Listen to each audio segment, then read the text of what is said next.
financial system needed a lockdown, needed a complete stop of spending. Everyone just had to stop and sit in your place because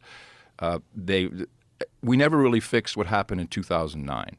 That was all shoved under the rug, and we just took interest rates down to almost zero. Free money, and that stimulated everything. We got free money for everything. Free money for every company, every DoorDash, every Silicon Valley, thing. You don't have to make profit. We'll just raise more money. Keep going. Until, if you look at what something called the reverse repo market, it's a banking thing, spiked just like it did just before the Great Recession, the housing bust. That's right then is when, we got a lockdown, we've got a pandemic. And I would argue that seeing as, this recent bug that people have that's going around, which is not COVID, it's not flu, whatever it is. RSV? No, it's unidentified. No, I don't think anyone cares anymore, although it seems to be pretty bad. It was the media that really freaked everybody out. We got, we had death counts on the screen, all this stuff going on and on and on. And everyone stayed home, and that allowed everything to calm down, allowed the financial markets to do some shuffling back and forth. And then we did, of course, what they needed to do is create a whole bunch of extra money and get that out there, which, of course, is what caused inflation. And this is going to be here for a while. And so those two are linked, whether purposefully or not. The lockdown and the pandemic and the fear and the destruction of companies and jobs, et cetera, was beneficial to the financial system. And now I think they're just out of control. I think it's like 40% of all dollars ever created, which, they're printed basically on a computer, were made in the last 3 years. What? So since the dollar started, yes. No way. Jamie, look it up. Oh, my God. Yeah, 40%. Oh, my God. I can't handle this. Yeah, and that went to you can, and that went to a lot of people got really rich. If you look at Lake Austin, after the pandemic, everybody upgraded their toys. There was new speedboats. Everyone had everyone who had money just made more and just did incredibly well. So here it is. This was November 21. Is it a big deal that 40% of U.S. dollars was printed in the last 12 months? No, it's not. Well, thank you. What is this guy's name? It's not. All right. How do you say that guy's name? I don't know him.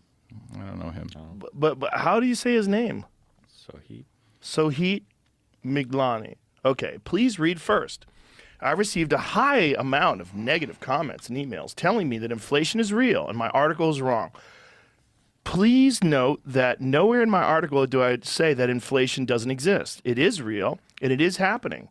The goal of the article was to separate the current economic conditions from the impact of the 40% printing statistics and the fact that they are not related in the way most politicians would communicate.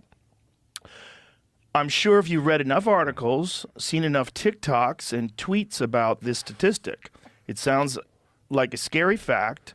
And mostly it's been used by polarizing figures on social media. I'm polarizing. You are a polarizing I'm a polarizer, figure. Brother. On social media to drive hysteria and scare people. Sure. Or for polarizing the public against their political opponent.